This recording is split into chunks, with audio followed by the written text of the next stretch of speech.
Okay, so now we move to the equally important uh, discussion. And sabi ko ba equally controversial? uh, we have we have received several bills, proposed measures to reset the 2026 barangay and sanggunian elections. Comsec, can you please read the House bill numbers, including the authors? Thank you. Mr. Chairman, the following measures have been referred to the Committee on Suffrage and Electoral Reforms regarding the setting of the 2026 Barangay and Sangguniang Kabataan elections. House Bill number 8880, authored by Representative King George Leandro Antonio Collantes. We have House Bill number 8886 by Representative Rolando Valeriano. House Bill number 9215 by Representative Richard Gomez, DPA. House Bill number 9252 by Representative Arturo B. Robes. We also have House Bill number 9309 by Representative Alfredo Albi B. Benitez. We have House Bill number 10376 by Representative Janet Garin, Jude Asidre, Francisco Paulo P. Ortega, Jefferson Conghun, Isabel Maria Zamora, and Terry L. Lidon. And we also have House Bill number 10407 by Representative Nico Raul Dasa. House Bill number 10509 by Representative Christopher Son Coco M. Yap. House Bill number 10511 by Representative Attorney Jervil Jinky Betrix Luistro. House Bill number 10583 by Representative Ferdinand L. Hernandez, Dibo S21, Claude P. Bautista, Maria Carmen S. Zamora, and Lionel Jong Senisa. House Bill number 10584 by Representative Ustads Yusuf Alano. House Bill number 10591 by Representative Javier Miguel Lopez Benitez, Maria Rachel J. Arenas, Yasser Alonto Balindong, Yevgeny Emano, and other members of the House. Your Honors, we have 12 House bills referred to the Committee on the resetting of the 2026 Barangay and SK elections. Your Honors. Thank you, Comsec. Now we start with the most senior member in terms of authority, I guess, not on based on age. Our Senior Deputy Speaker to sponsor House Bill 10583.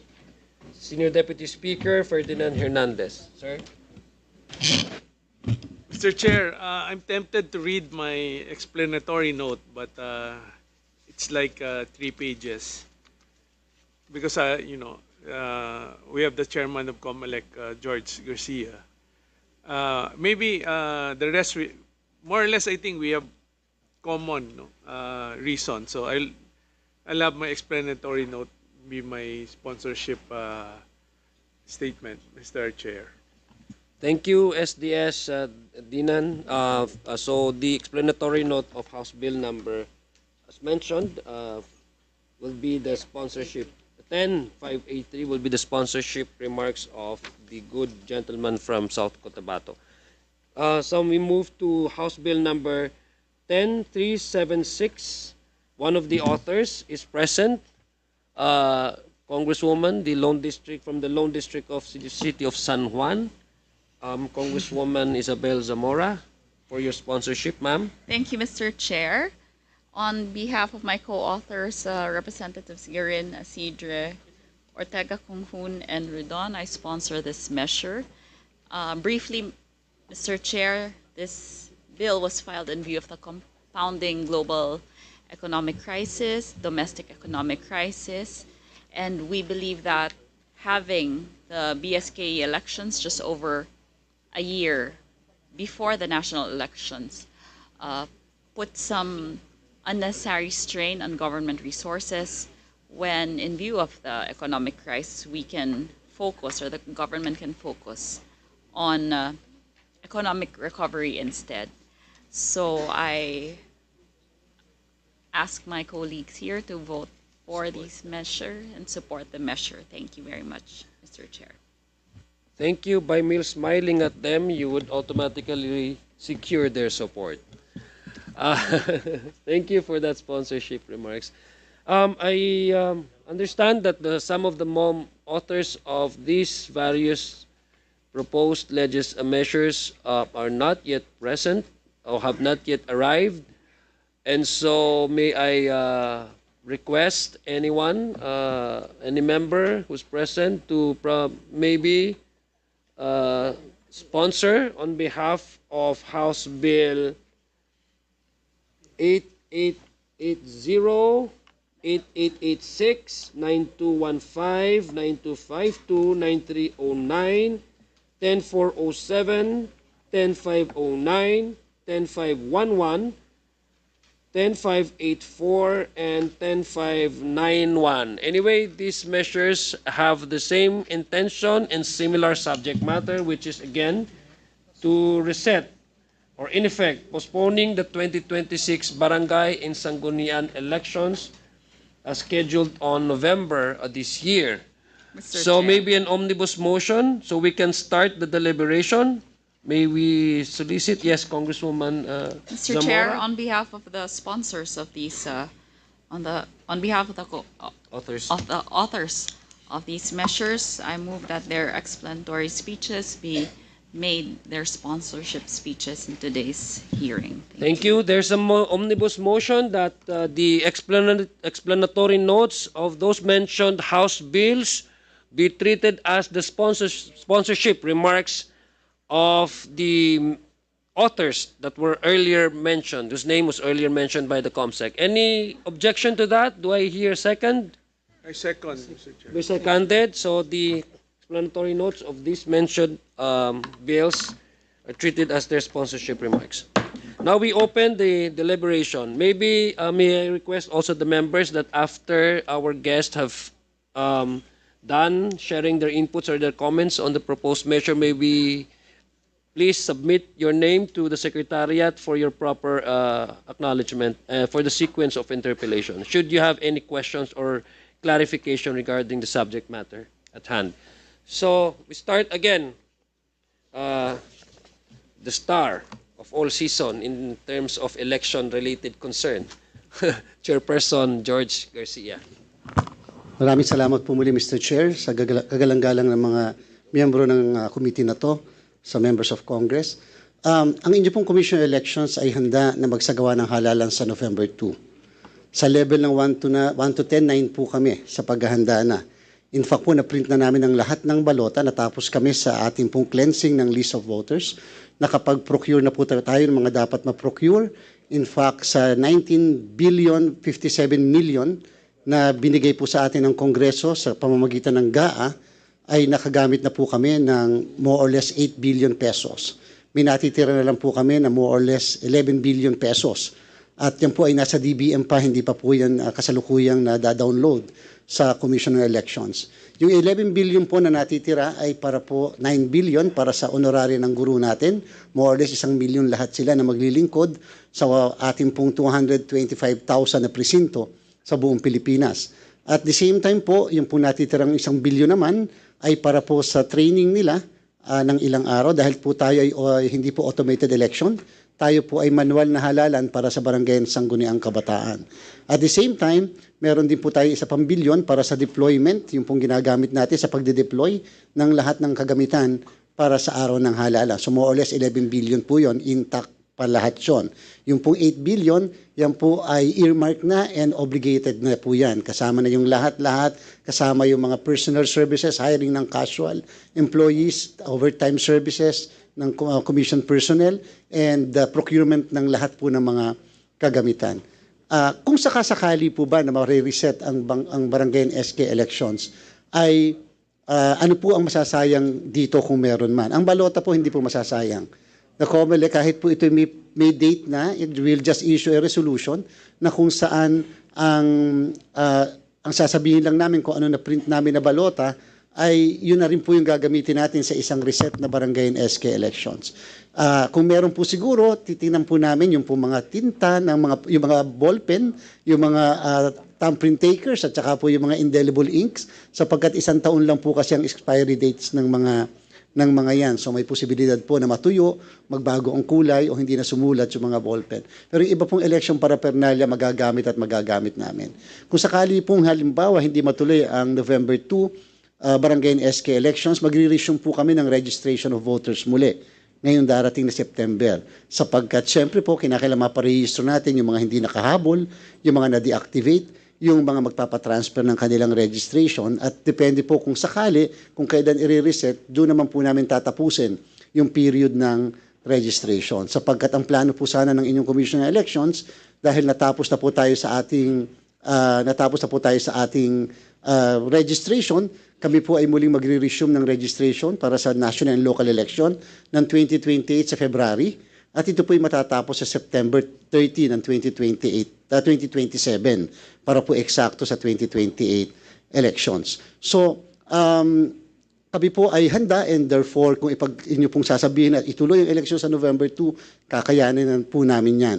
Yung pong, nung nakaraang linggo tayo po lumiham sa ating kagalang-galang na Pangulo at pinapa-request po namin na baka pwedeng ang November 3 ay madeklara na walang pasok din sapagkat walang pasok ang November 2, ang November 1 po ay undas kung sakali sa mga Katoliko, kung sakali pong uuwi sila para sa pag-observe ng undas, at least po hindi kagad sila luluwas ng November 2 kung walang pasok ang November 3. Hinihintay na lang po namin yung aksyon ng ating kagalang-galang na Pangulo.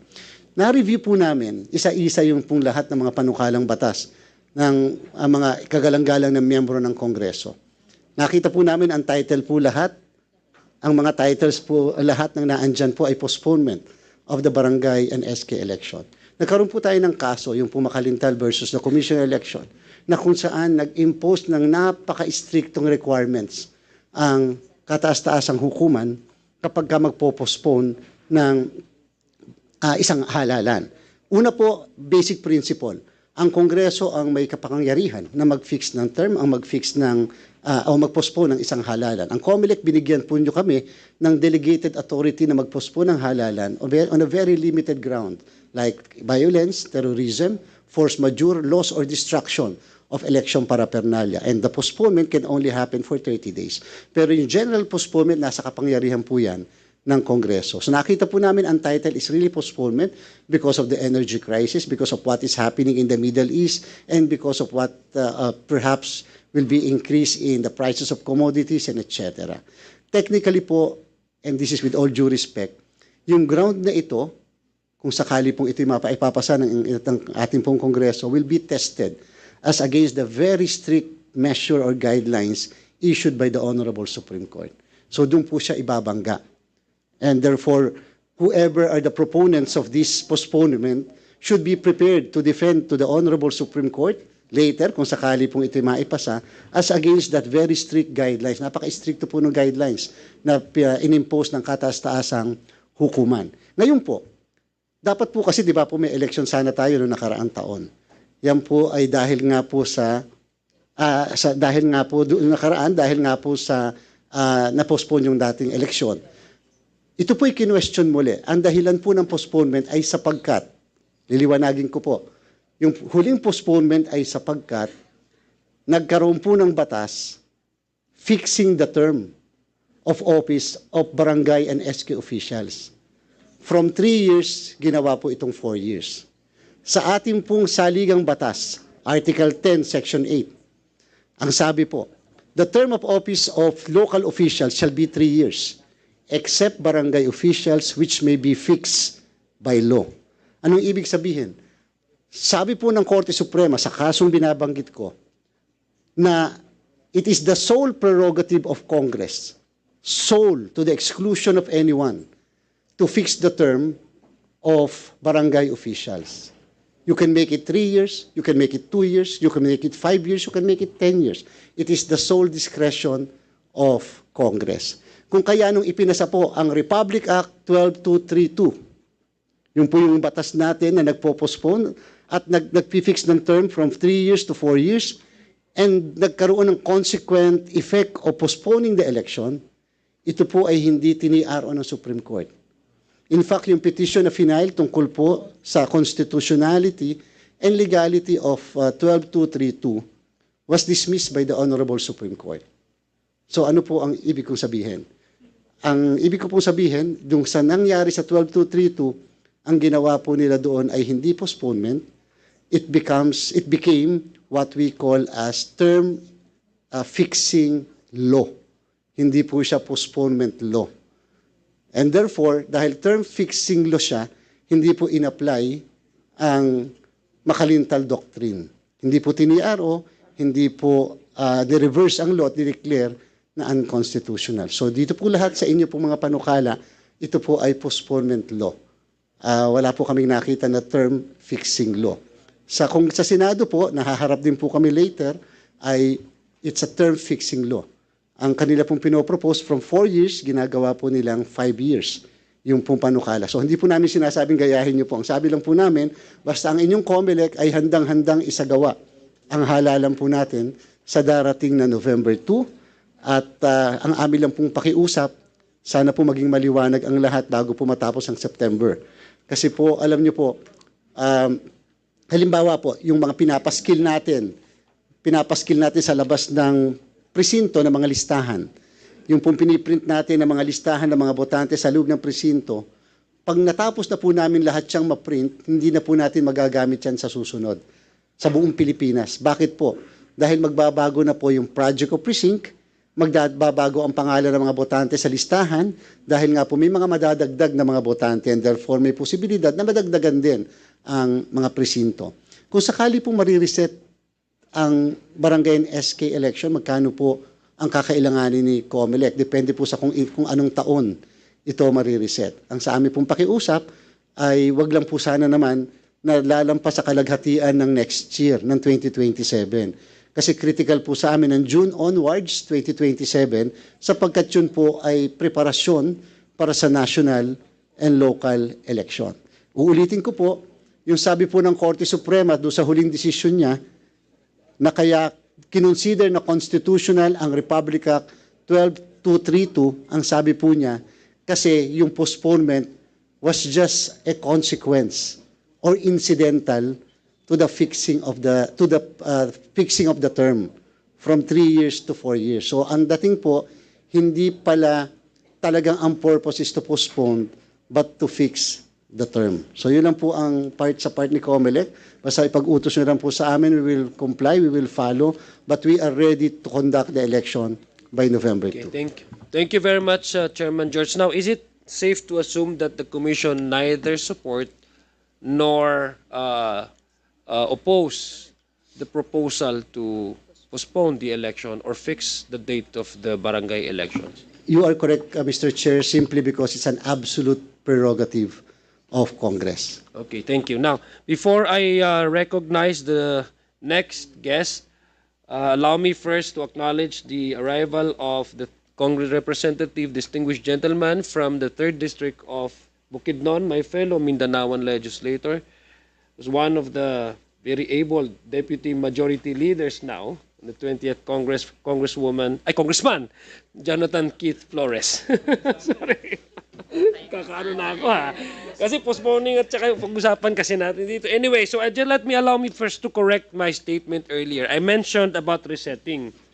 But just to be clear about the proposed measures that we have received by this committee, we have only one bill whose title is to reset the elections of BSKA. Again, I mentioned earlier of resetting the election, but just to be clear about the facts of the matter, there are only one measure intends to reset the election of the barangay from November of this year to a year after that. No? Yes. And then the rest of the bills speaks about the postponing the barangay elections. Thank you very much, Chairman George, for clarifying that. And then for also giving us at least a headway on how the Supreme Court approached the issue on postponement and relative to the case that you have mentioned, the Makalintal case. At least guided yung committee kung how do we proceed with this proposed postponing of the elections. No? So we now request guest, maybe Lente?